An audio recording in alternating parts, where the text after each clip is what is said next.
Good day everyone. Today I'm going to teach you on how to separate easily the last name, first name, and middle name. So kailangan kasi natin yung details na to sa ating SIP grade, yung last name saka first name ng pupils natin. So mas maganda na gamitin natin SF1 para yan na miss may details nila. So ang gagawin na lang natin ay ihiwalay natin yung last name saka yung first name nila na kailangan natin sa SIP grade. So, ang gagawin lang natin, i-highlight lang natin pangalan. So, for this tutorial, konting pangalan lang ng pupils yung kinuha natin, ano? Highlight natin, then press Ctrl-C sa keyboard or kung di kaya yung Ctrl-C, pwede namang i-highlight and then choose copy. After nun, mag-insert ka ng new sheet. Click mo lang yung plus sign na yon.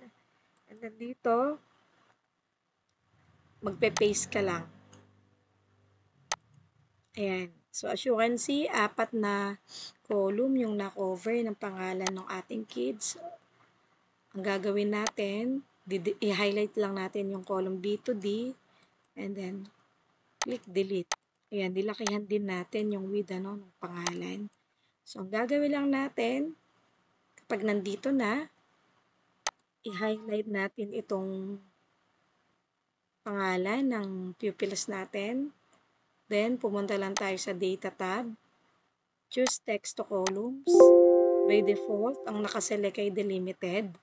Hindi mo na yan babaguhin. Then, click Next. And then here, the default na nakaselect is Tab. I-click mo rin yung comma. Then, click Next. Then, dito, sa destination, babaguhin mo ito. I-delete mo yan. So, pwedeng piliin itong B1.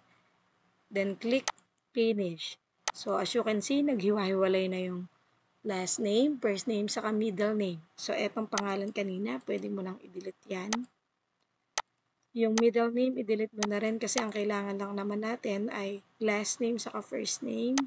So, pwede nating lakihan yung with. Kung gusto mo na mag-insert ng header, pwede rin. So, mag-insert ka ng row.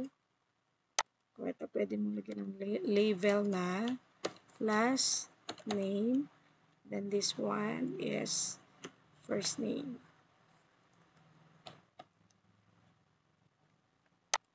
So, that's all. Thank you for watching.